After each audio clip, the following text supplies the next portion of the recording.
Hello guys, welcome to my YouTube channel Hyderabad Trader. Nenu mi Manas. Gold has suffered its sharpest fall in more than 12 years. थोड़ा सा एक यहाँ पर एक systemic risk थोड़ा सा ओपन हो रहा है। आप होप कि ना हो कि इतनी चांदी की सप्लाई है क्या जितनी इस समय लोग बाइंग कर रहे हैं। ఇలాంటి న్యూస్ మనం ఈ మధ్య డైలీ న్యూస్ ఛానల్లో చూస్తూనే ఉన్నాం. ఎందుకంటే ఈ రీసెంట్ టైమ్స్లో గోల్డ్ అనేది చాలా మంచి రిటర్న్ ఇచ్చింది, నియర్లీ 100%. మీరు October to October, last 2024 October నుంచి 2025 అక్టోబర్ చూసుకుంటే గోల్డ్ 2024 అక్టోబర్లో 61,000 నుంచి 63,000 మధ్యలో ఉండే. ఇప్పుడు ప్రెసెంట్ అక్టోబర్ వచ్చేసి 1,30,000 హైయెస్ట్ పీక్లో మన రీసెంట్ డేస్లో. ఇలాంటి రిటర్న్ మనకి వేరే ఏ ఇన్వెస్ట్మెంట్ కూడా ఇవ్వలేకపోయింది. లైక్ స్టాక్ మార్కెట్ చూసుకున్నాగా, లేదంటే మ్యూచువల్ ఫండ్ చూసుకున్నా కూడా ఈ గోల్డ్ని బీట్ చేయలేకపోయింది ఈసారి ఈ రిటర్న్ 2024 నుంచి 2025 పీరియడ్లో. అందుకే ఇప్పుడు కొత్త ఇన్వెస్టర్స్ అందరూ వాళ్ళు గోల్డ్లో ఇన్వెస్ట్ చేద్దాం అనుకుంటారు, కానీ ఈ పీక్లో రిస్క్ చేయాలో వద్దా, లేదంటే ఇంకో కొంతమంది ఎవరైతే ఆల్రెడీ ఇన్వెస్టెడ్ ఉన్నారో వాళ్ళందరూ ఈ పీక్స్లో మనం ప్రాఫిట్ బుక్ చేసుకుందాము, మళ్ళీ తర్వాత కొనుక్కుందాం కింద పడితే అని అంతా ఈ టూ టైప్స్ ఆఫ్ ఇన్వెస్టర్, ఈ రెండు కొనే వాళ్ళకి అమ్మే వాళ్ళకి ఓ కన్ఫ్యూజన్ ఉంది. అందుకే నేను గోల్డ్ ఇన్వెస్ట్మెంట్స్ పైన ఒక డీటెయిల్ వీడియోతో మీ ముందుకు వచ్చేసిన.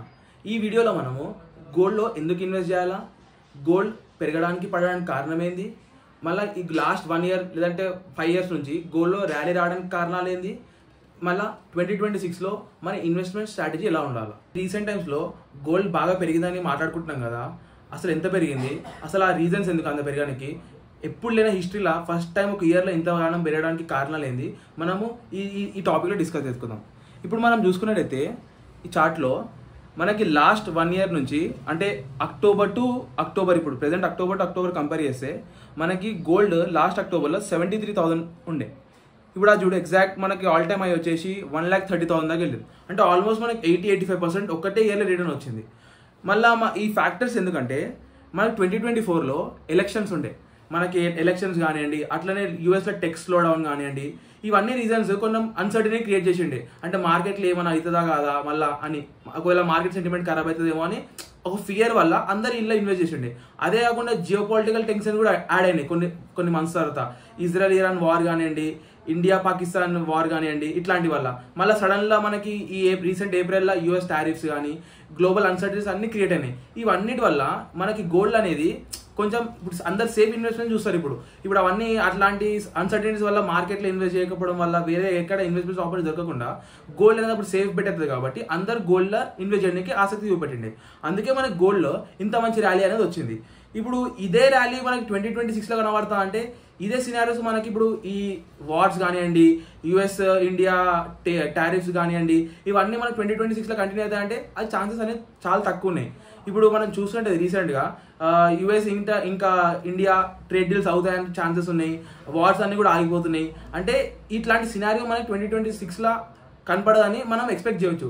అందుకే ఈ ర్యాలీ అనేది మనం ఇక్కడ ఆగిపోవచ్చు, లేదంటే ఫర్దర్ ఇప్పుడు సెల్లింగ్ ప్రెజర్ ఎక్కువై కిందికి వెళ్ళే ఛాన్స్ కూడా ఉంది గోల్డ్ ప్రైజెస్ అని.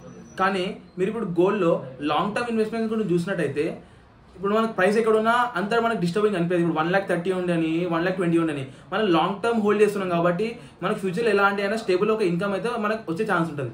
కానీ ఎవరైతే షార్ట్ టర్మ్స్ కోసం ఇన్వెస్ట్ చేస్తారో వాళ్ళు ఈ గోల్డ్ ఇన్వెస్ట్మెంట్స్లో ట్రాప్ అయ్యే ఛాన్స్ ఉంటుంది. ఎందుకంటే మార్కెట్ గోల్డ్ అనేది ఎక్కడ వెళ్తుందో ఎవరు కూడా ప్రెడిక్ట్ చేయలేరు.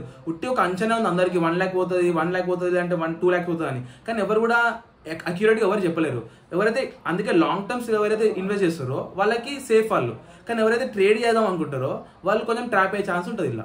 అందుకే ఇప్పుడు కొత్త వాళ్ళు ఎవరైనా గోల్డ్లో 1-2 years కోసం ఇన్వెస్ట్ చేయాలనుకుంటే వాళ్ళు ఓన్లీ గోల్డ్లోనే కాకుండా వేరే ఇన్వెస్ట్మెంట్ ఆపర్చునిటీస్ కూడా వెతకాల్సి వస్తుంది. అంటే ఇప్పుడు స్టాక్ మార్కెట్ కానీ మ్యూచువల్ ఫండ్స్ కానివ్వండి, ఇవన్నీ ఈ 2026లో మనం ఇన్వెస్ట్మెంట్ చేసినట్టయితే మన పోర్ట్ఫోలియో అనేది మంచి డైవర్సిఫై ఉంటుంది. ఎందుకంటే గోల్డ్ అనేది ఆల్రెడీ మంచి ర్యాలీ చేసింది కాబట్టి ఇంకా చేసే ప్రాబిలిటీ కొంచెం తక్కువ ఉంది కాబట్టి మొత్తం అలొకేషన్ మనం గోల్డ్కి ఇచ్చేస్తే రిటర్న్ వచ్చే ఛాన్స్ అనేది మనకు తక్కువ ఉంటుంది. మనం ఒక మంచి ఆపర్చునిటీ మిస్ అయినట్టు కూడా అవుతుంది. అందుకే మన పోర్ట్ఫోలియోని డైవర్సిఫై చేసినట్టయితే మనకు ఒక మంచి రిటర్న్ వచ్చే ఛాన్స్ ఉంటుంది. ఇప్పుడు మీరు స్టాక్ మార్కెట్ చూసుకుంటున్నట్టయితే స్టాక్ మార్కెట్ లాస్ట్ 5 yearsలో 100% రిటర్న్ ఇచ్చింది. కానీ 1 year నుంచి చూసినట్టయితే ఓన్లీ మీకు 3-4% ఇచ్చింది. అంటే ఎఫ్డీ రిటర్న్స్ కూడా బీట్ చేయాలి. అంటే కమింగ్ ఇయర్స్ ఇప్పుడు అయినా జీడిపి వల్ల ఎకనామిక్ గ్రోత్ వల్ల మనకి మార్కెట్ అనేది మంచి మూవే ఛాన్స్ ఉంది. ఒకవేళ అది రిస్క్ అనుకుంటే ఇంకోటి మనము మ్యూచువల్ ఫండ్స్ చూసుకున్నా కూడా మ్యూచువల్ ఫండ్స్ మనకి లార్జ్ క్యాప్ ఫండ్లో ఇన్వెస్ట్ చేసి ఉంటే లాస్ట్ 5 years అన్ని యావరేజ్గా చూసినట్టయితే మీకు 20 నుంచి 19% మధ్యలో రిటర్న్ మీకు లభించింది. అంటే ఒక మంచి 18% CAGR తోటి మీ మనీని గ్రో అయ్యే ఛాన్స్ ఉంది. అందుకే మనం ఈ 2026ని ఓన్లీ గోల్డ్లోనే కాకుండా మన పోర్ట్ఫోలియోని మంచి డైవర్సిఫై చేస్తే మన కమింగ్ ఇయర్స్లో మన పోర్ట్ఫోలియో మంచి గ్రో అయ్యే ఛాన్స్ ఉంటుంది. ఇప్పుడు మనం గోల్డ్ ప్రైజెస్ ఎందుకు ఇంక్రీజ్ అవుతాయి ఆర్ డిక్రీజ్ అవుతాయి ఈ ఫ్యాక్టర్స్ తెలుసుకుందాం. గోల్డ్ ప్రైజెస్ ఇంక్రీజ్ కానికి మనకి హై డిమాండ్ అనేది ఒక ఫ్యాక్టర్. హై డిమాండ్ వల్ల మనకి గోల్డ్ ప్రైస్ అనేది షూటప్ అయ్యే ఛాన్స్ ఉంటుంది. దాంతోపాటు ఎకనామీలో ఇన్ఫ్లేషన్ ఎక్కువైంది అనుకో, ఇన్ఫ్లేషన్ షూటప్ అయితే మనకి గోల్డ్ ప్రైజెస్ అనేది మళ్ళీ ర్యాలీ అవుతాయి. అలాగే జియో పొలిటికల్ టెన్షన్స్, ఇప్పుడు వార్ ఎక్కడైనా కంట్రీస్లో వార్ జరిగినా కూడా అప్పుడు ఎకనామిక్ స్లో డౌన్ అవుతుంది వార్స్ వల్ల, దానివల్ల మళ్ళీ గోల్డ్ పైన ఇన్వెస్ట్మెంట్ చేసే ఛాన్స్ ఉంటుంది. అలాగే ఎకనామిక్ స్లో డౌన్లో కూడా ఇప్పుడు జీడిపి కానీ మన కంట్రీ జీడిపి కానీ ఒకవేళ తక్కువ ఉందనుకో, స్లో అవుతుంది అనుకో, దాంట్లో కూడా మనం గోల్డ్లోనే ఇన్వెస్ట్ చేస్తాం. ఇవన్నీ ఫ్యాక్టర్స్ ఏంటంటే మనకి గోల్డ్ ప్రైస్ ఇంక్రీజ్ అయ్యడానికి మనకి కారణం ఉంటుంది. అలాగే డిక్రీజ్ కానీ ఏంటంటే డిమాండ్ అనేది ఎక్కువ లేకపోవడం వల్ల, అంటే ఎవరు కూడా బై చేయడానికి ఇంట్రెస్ట్ చేయకపోవడం, లేదంటే వేరే మంచి ఆపర్చునిటీస్ దొరకడం మార్కెట్లో ఇన్వెస్ట్మెంట్ చేయడానికి, స్టాక్ మార్కెట్లో కానీ మ్యూచువల్ ఫండ్స్ కానీ గోల్డ్ కన్నా మంచి రిటర్న్ వస్తుందని తెలిస్తే అప్పుడు మనం షిఫ్ట్ చేయవచ్చు. ఇవన్నీ ఫ్యాక్టర్స్ ఏం చేస్తాయంటే అప్పుడు గోల్డ్ పైన ఇన్వెస్ట్మెంట్ డిక్రీజ్ చేసి మనం గోల్డ్లో ఎందుకు ఇన్వెస్ట్ చేయాలి? గోల్డ్ మనకి ఒక మంచి రిలయబుల్ అసెట్. గోల్డ్ లాంగ్ టర్మ్లో చాలా వెల్త్ని క్రియేట్ చేస్తుంది.